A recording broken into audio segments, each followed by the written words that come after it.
저는 어려서 체력이 약했고 운동에도 소질이 없었습니다.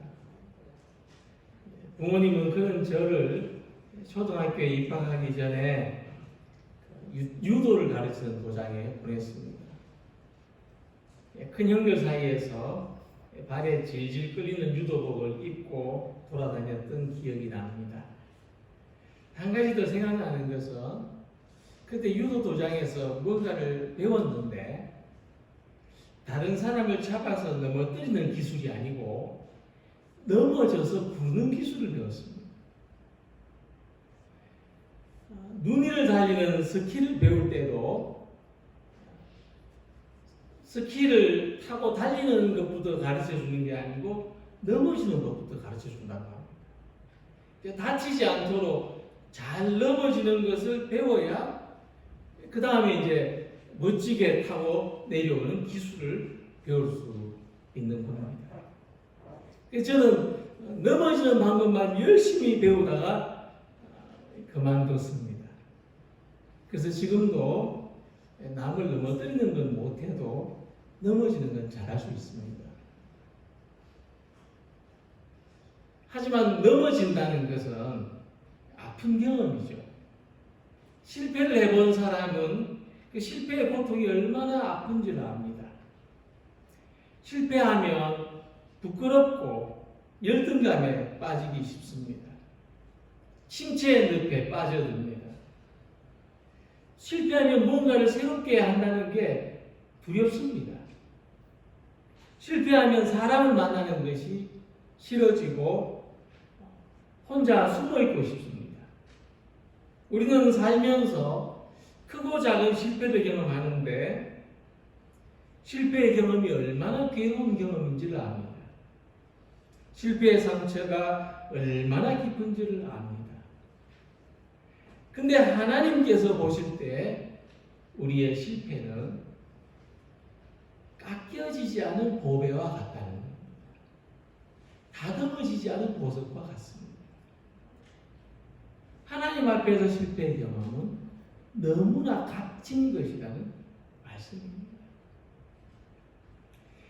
사람이 변화되고 성숙하는 것은 성공의 경험보다 실패의 경험을 통해서 이루어집니다. 물론 우리는 성공을 통해서도 배울 수가 있습니다. 그래서 우리는 성공한 사람들을 만나고 성공하는 비결을 배우고자 합니다. 하지만 성공은 때로 위험합니다. 성공은 우리를 교만하게 만들고 성공한 경험은 과도한 자신감을 가지게 해서 무리한 일을 추진하게 만들고 잘못되게 하기가 쉽습니다. 또 성공한 사람들, 성공한 경험이 있는 후에는 잘 배우려고 하지 않습니다. 다른 사람의 조언을 잘 들으려고도 하지 않습니다. 우리 인생에는 영원한 성공도 없고 영원한 실패도 없는 법인데 우리는 실패의 경험을 통해서도 많은 것을 배워야 하는 겁니다. 실패를 하고 나면 자아가 깨어집니다. 어디에서 잘못되었을까 깊이 생각하게 됩니다. 자기의 한계를 깨닫습니다. 겸손하게 만들고 신중하게 합니다. 그러니까 하나님이 우리에게 원하시는 것은 성공하는 사람이 되는 것보다 성숙한 사람이 되는 것인데 완벽한 사람이 아니고 원숙한 사람이 되는 것인데 그래서 우리는 실패의 경험을 통해서도 변화되고 성숙하는 길을 찾아야 한다는 것입니다. 그래서 우리들이 잘 넘어지는 법을 배울 수 있다면 실패로 인하여 더 나은 사람, 실패를 변화와 성숙의 기회로 삼는 사람이 될 수 있습니다. 그래서 우리는 이 모세의 실패를 통해서 하나님이 모세의 삶을 변화되게 하시고 성숙하게 하셨다는 것을 발견하는 이 시간이 되기를 원합니다. 하나님은 성공한 모세가 아니라 실패한 모세를 사용하셔서 더 큰 일을 이루신다는 이 귀한 사실을 깨닫는 시간이 되기를 소망합니다. 모세는 우리가 지난 시간에 보신 것처럼 노예의 신분, 노예의 자녀로 태어나서 노예로 살다가 마치 신분에서 애굽의 왕자가 됐습니다. 모든 사람들이 부러워할 만큼 성공한 사람입니다. 자신이 무엇을 노력해서 성공한 것은 아니지만 행운이라면 행운도 성공입니다. 그런데 모세는 고통받는 동포들을 보고 분노를 참지 못해서 애굽 사람의 생명을 빼앗고 말았습니다. 아무도 보는 사람이 없는 줄로 생각하고 죽은 사람을 몰래 묻었습니다. 모세는 자기 동족 히브리 사람을 괴롭히는 애굽 사람을 죽이는 그런 위험하고 또 의문에 찬 행동을 했습니다. 하지만 모세의 동족은 그것을 알아주지 않습니다. 오히려 약점을 잡고 협박을 했습니다. 히브리인을 위해서 살 수도 없고 또 죄를 짓고 애굽인으로 살 수도 없었던 모세는 결국 광야로 도망치는 길을 선택합니다. 노예 신분에 태어나서 가장 높은 곳까지 올라갔던 모세는 한순간에 범죄자의 신분으로 가장 낮은 곳으로 곤두박질 치는 운명이 됐습니다. 그러나 모세는 이 실패의 경험을 통해서 자기가 누구인지를, 앞으로 무엇을 하면서 어떻게 살아야 하는지를 발견하는 소중한 시간을 가지게 됐다는 것입니다. 사람은 태어나서 배워야 할 것이 있는데 어떤 기본적인 생명을 유지하기 위하여 본능적으로 배우는 것 외에 어떤 또 다른 어떤 가치나 철학에 대해서 배워야 하는 것이 있다면 맨 먼저 뭘 배워야 하는가 하면 내가 누구인가, 자기 자신을 배워야 합니다. 자기 자신에 대해서 배워야 하고 자기 자신을 알아야 합니다. 그래야 사람은 또 성장하면서 어떤 자기의 성격이나 자기의 능력에 맞는 무엇인가를 할 수가 있습니다. 그런데 많은 사람들을 보면은 세상에 다른 것을 배우려고는 하는데 어떤 성공하는 기술, 어떤 잘 되는 방법, 어떤 실력을 쌓는 어떤 경력이나 학력, 이런 것은 배우려고 하는데 자기 자신에 대해서 공부를 하려고 합니다. 자기를 배우고 자기를 알려고 하는 데 대해서는 태만한 사람이 대부분입니다. 자, 이럴 때에 실패하는 경험은 오히려 자기를 배울 수 있게 해준다는 겁니다. 자기를 공부할 수 있는 기회를 만들어준다는 것입니다. 특히 실패의 경험은 우리가 얼마나 연약하고 보잘것없는지를 깨닫게 합니다. 실패의 경험은 우리가 추구하는 그 삶이 얼마나 막연한 것인지, 막연한 희망에 불과했는지를 깨닫게 합니다. 그러니까 실패가 문제는 아니라는 거죠. 누구나 실패할 수 있고 자기가 원하는 대로 살지 못하게 될 수도 있습니다. 그러나 실패를 통해서 무엇을 배울 수 있느냐가 중요합니다. 실패를 어떤 관점으로 바라보고 이 실패의 경험에 어떻게 반응하느냐가 중요한 겁니다. 자기 능력과 그 한계를 알고 자기가 누군지, 자기 정체성을 발견하는 것이 대단히 소중한 것입니다. 하지만 실패를 경험할 때 우리는 절망에 빠지기가 쉽습니다. 절망에 빠져서 삶의 의욕을 잃고 실패의 자리를 디디고 다시 일어서려는 노력도 할 수 없게 됩니다.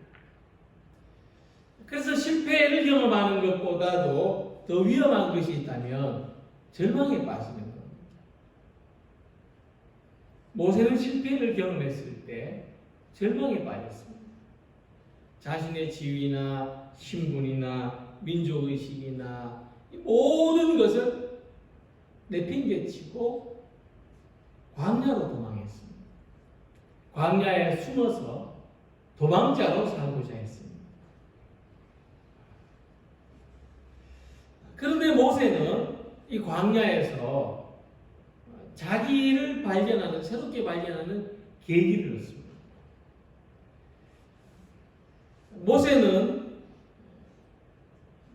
미디안 제사장의 딸들이 양떼들을 먹이려고 할 때에 그 지방에 사는 그 목자들의 특세 때문에 어려움을 겪고 있는 것을 보고 그들을 도왔습니다.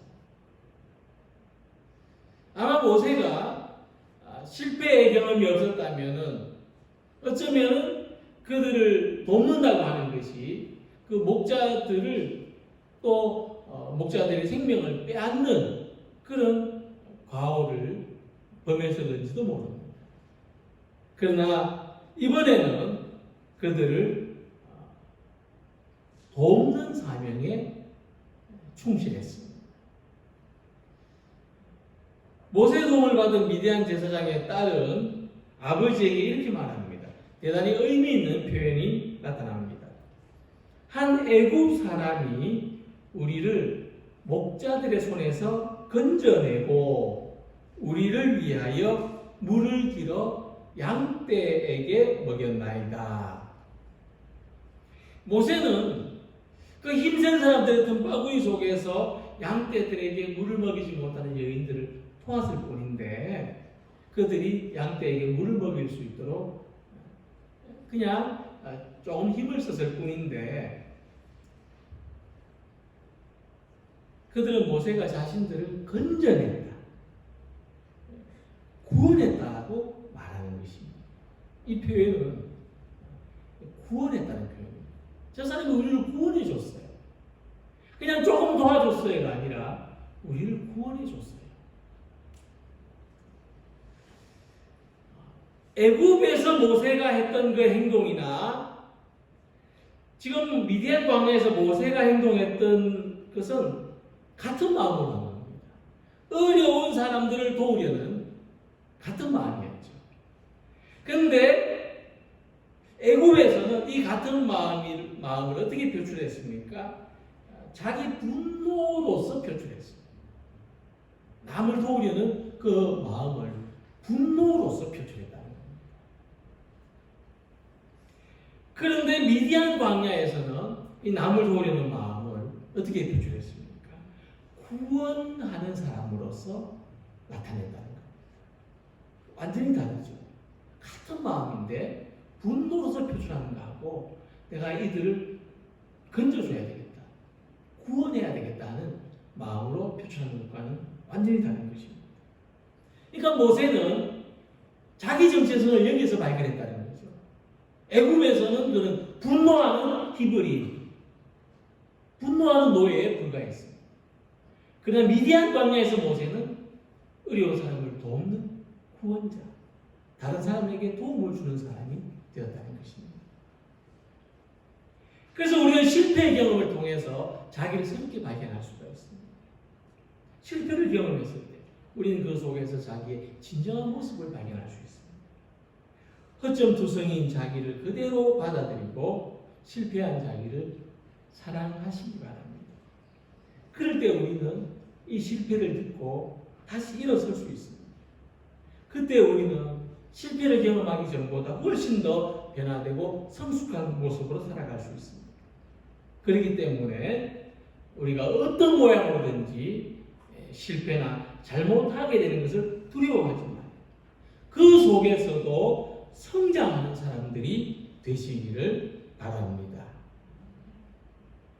두 번째로 사도행전 7장 25절의 말씀을 보면 모세가 애굽 사람의 생명을 해치게 됐을 때 하나님이 주신 사명을 따라서 했다 하는 말씀이 있습니다. 그는 그의 형제들이 하나님께서 자기의 손을 통하여 구원해 주시는 것을 깨달으리라고 생각하였으나 그들이 깨닫지 못하였더라. 그러니까 모세는 자기 자신에 대해서 이야기를 나는 하나님이 세우신 민족의 구원자다. 그런 의식을 가졌다는 겁니다. 비록 애굽의 왕자로 자라나서 애굽의 지혜를 배웠지만 모세는 자기 민족 히브리 사람의 지혜와 하나님에 대한 신앙도 함께 배웠다고 볼 수 있습니다.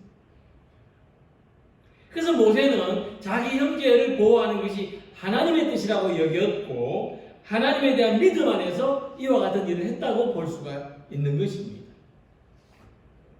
하지만 그것으로 충분하지 않았다는 것이죠. 모세는 자신을 향한 하나님의 계획과 목적을 온전히 이해하기까지는 좀 더 성숙해야겠다는 겁니다. 훈련이 필요했다는 겁니다. 그 사명감을 표현하는 성숙한 방식, 모습이 있어야 했다는 것입니다. 모세가 자기 형제를 괴롭히는 애굽 사람을 때려서 죽인 것은 어떤 하나님이 주신 사명감에 충실해서라기보다는 자기의 분노와 자기의 감정에 휘말려서 했던 일이라고 보는 것이 옳습니다. 그러니까 하나님이 애굽 사람을 때려 죽이는 방식으로 히브리 민족을 구원하려고 하시지는 않았던 것이죠. 하나님께서 애굽에 10가지 재앙을 내리실 때 사람의 생명을 빼앗아 가시는 재앙을 맨 마지막에 내리셨어요. 하나님이 히브리 사람들이 빨리 탈출하도록 하는 것이 목적이었다면 맨 첫 번째 그 재앙을 내리셨을 거예요. 그러면 애굽 사람들이 그냥 두 손 두 발 다 들고 히브리 사람들을 보내줬겠죠.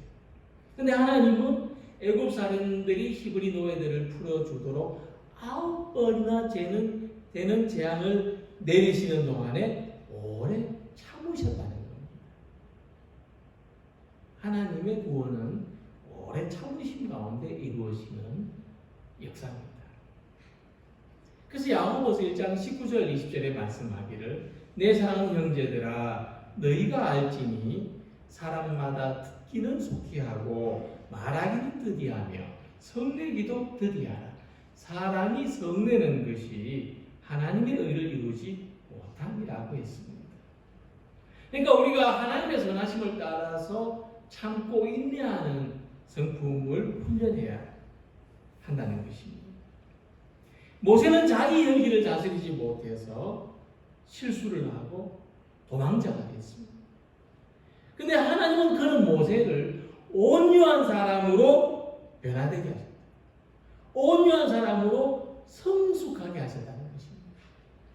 모세가 얼마만큼 온유한 사람이 됐는가 하면 민수기 12장 3절에 이렇게 말씀합니다. 이 사람 모세는 온유함이 지면의 모든 사람보다 더하더라. 완전히 본문에 나타난 모세의 모습과는 완전히 반대되는 모습이죠. 모세는 땅에 있는 모든 사람들보다도 온유한 사람으로 변화되고 성장했다는 것입니다. 모세가 아들을 낳죠. 아들을 낳고 이름을 짓습니다. 뭐라고 지었습니까? 게르솜이라고 지었습니다. 게르솜이라는 그 이름의 뜻은 내가 낯선 땅에서 나그네가 되었다는 뜻입니다. 이 의미가 주는 어떤 느낌이 있지 않습니까? 모세가 여전히 혈기와 분노에 사로잡힌 사람이었다면 그 아들의 이름을 그렇게 짓지 않았을 겁니다. 그렇죠? 이 게르솜이라는 이름은 굉장히 우리의 어떤 감정이 누그러뜨려지고 완화되는 어떤 그런 느낌을 주죠. 그러니까 모세는 두고두고 이 광야에서 사는 동안 두고두고 자기 실패를 성찰했다는 겁니다. 그것은 후회일 수도 있고 자책하는 것일 수도 있습니다. 다시는 같은 잘못을 되풀이하지 않겠다는 결심일 수도 있습니다. 모세는 하나님이 주신 사명을 분노와 혈기로 자신의 인간적인 의로 잘못되게 하지 않겠다는 신앙적인 성찰의 시간을 가졌습니다.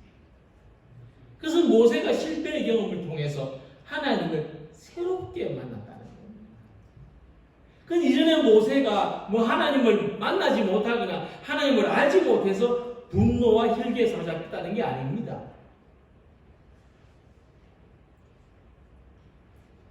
우리 각자는 어떤 우리의 하나님에 대한 어떤 사명과 하나님에 대한 사랑하는 열심이 있지만, 그래서 우리의 어떤 타고난 성품과 기질에 그것이 뒤섞여 버릴 수가 있다는 그런 위험이 있다는 것을 알아야 합니다. 그것은 나의 의와 하나님의 원하시고 기뻐하시는 뜻 사이의 어떤 분별이 필요하다는 것을 알아야 합니다. 어쨌든 모세는 그런 점에서 실패했습니다. 그러나 실패가 그 약함이 하나님을 가까이 하게 만들었다는 겁니다. 이것은 아주 귀한 일이죠.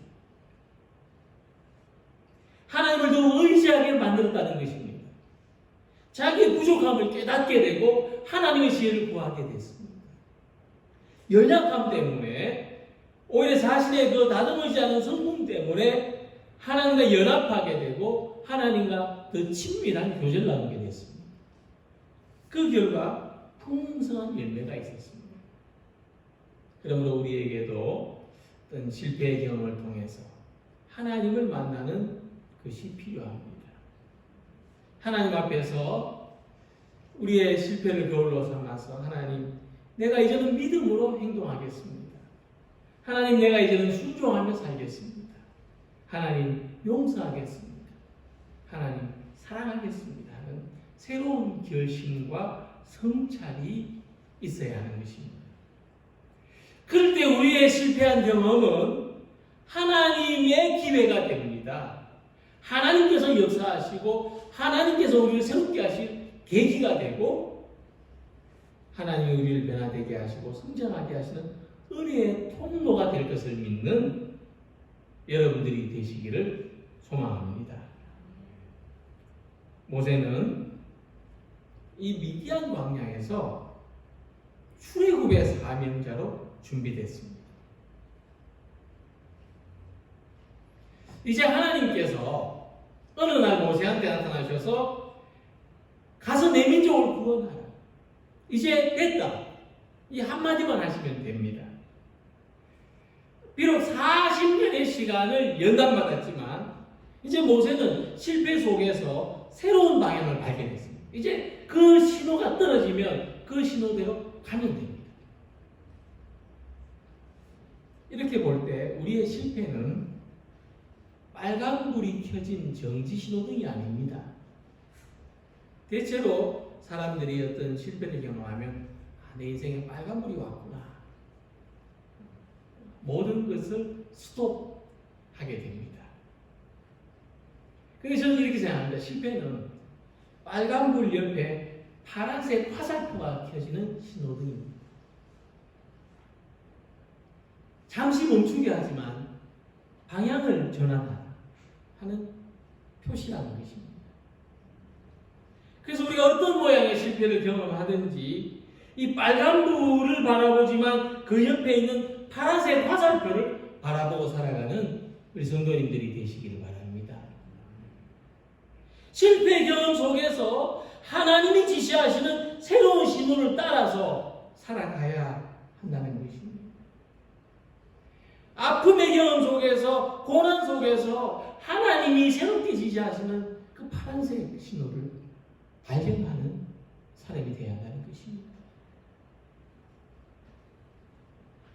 길거리에서 붕어빵을 구워 파는 사람도 처음 만드는 붕어빵은 덜 익기도 하고 태우기도 합니다. 처음 하게 된 거예요. 이처럼 우리 삶에는 처음 하는 것들로 가득합니다. 우리가 어떤 사람을 처음 만나면 참 어색하잖아요. 낯선 사람하고 엘리베이터를 타고 같은 층을 올라가면은 이 사람 얼굴을 받아봐야 될까? 벽을 봐야 될까? 거울을 받아봐야 될까? 시선을 어떻게 해야 될지 난감하잖아요. 그러니까 인간관계도 일도 처음부터 완벽할 수 없습니다. 우리의 삶은 크고 작은 실패 또는 실수로 가득합니다. 근데 한 번 실패 경험으로 배우는 것이 없으면 똑같은 실패를 반복하게 됩니다. 실패의 경험은 우리에게 무엇을 가르쳐 줍니까? 방향을 바꾸라는 것을 가르쳐 줍니다. 방향을 바꾸라. 실패의 경험은 우리에게 말합니다. 다르게 해봐라. 실패의 경험은 우리에게 말합니다. 변화되어라. 성장해라. 그래서 실패를 경험할 때 똑같이 하지 말고 새로운 생각, 새로운 태도, 새로운 방법으로 살아보시기를 바랍니다. 베드로는 그랬습니다. 예수님께서 고난받으실 것을 예언하셨을 때 나는 결코 예수님 부인하지 않겠습니다. 나는 예수님 같이 옥에도 가고 예수님 위해서 목숨도 바치겠습니다. 그렇게 말했습니다. 하지만 실패했죠. 3번이나 거듭해서 예수님을 모른다고 부인했습니다. 철저하게 무너지고 실패했습니다. 예수님과 같이 옥에도 갇힌다. 예수님과 같이 십자가도 지겠다. 할 수 없는 약속입니다. 실패할 수밖에 없는 선언입니다. 이런 베드로에게 부활하신 예수님이 나타나셨습니다. 찾아오셨습니다. 물으십니다. 내가 나를 사랑하느냐? 내가 나를 사랑하느냐? 네가 나를 사랑하느냐?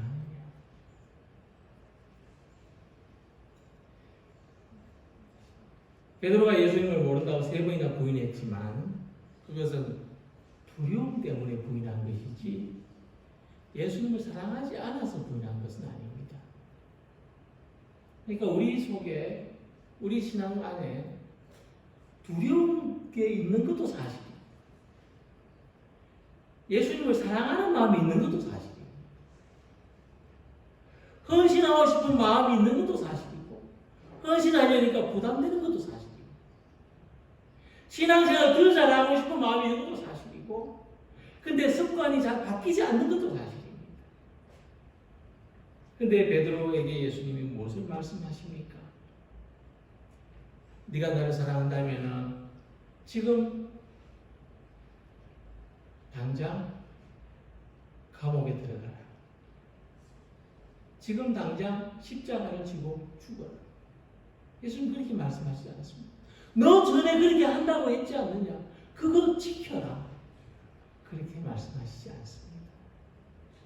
내 어린 양을 먹이라. 그것은 베드로가 할 수 있는 일입니다. 베드로가 지킬 수 있는 약속입니다. 베드로는 실패 경험을 통해서 자신의 능력 안에서 자신이 지금 할 수 있는 일로 예수님을 사랑할 수 있는 새로운 방향을 찾았고 새로운 삶을 찾았습니다. 어떤 사람이 성공을 이렇게 정의했는데 정말 와닿는 말씀이었습니다. 성공은 열정을 잃지 않고 실패에서 다른 실패로 건너가는 것이다. 이게 무슨 말입니까? 우리의 실패는 새로운 기회를 열어준다는 겁니다. 우리의 실패는 실패로 끝이 나는 것이 아니라 새로운 성공으로 나아가는 또 다른 기회가 된다는 것입니다. 하지만 그것은 또한 또 다른 실패일 수도 있습니다. 하나님께서는 우리의 실패를 통해서 더 나은 믿음, 더 나은 삶으로 인도하실 줄 믿습니다. 그것은 또한 어느 시점이 지난 후에는 보다 더 성숙해져야 될 모습이기도 하고 보다 더 큰 축복으로 인도하시는 과정이기도 한 것입니다. 그러니까 오늘 실패 경험으로 절망한 분이 계시다면, 삶의 어느 한 부분 절망했다면, 삶의 어느 한 부분 포기했다면, 삶의 어느 한 부분 숨어있다면, 그럴 것이 아니고 모세처럼 자기를 새롭게 발견하는 계기로 삼으시기 바랍니다. 하나님을 새롭게 만나는 계기로 삼으시기 바랍니다. 새로운 삶, 새로운 믿음의 방향을 찾으시기를 소망합니다. 비록 우리가 실패가 거듭되는 삶을 살았다 할지라도 제가 하나님의 은혜 안에서 성공적인 삶을 살았습니다 하고 당당하게 말할 수 있는 우리 모두가 되십니다. 이 믿음으로 살아가시기를 주님의 이름으로 축복합니다. 기도드리겠습니다.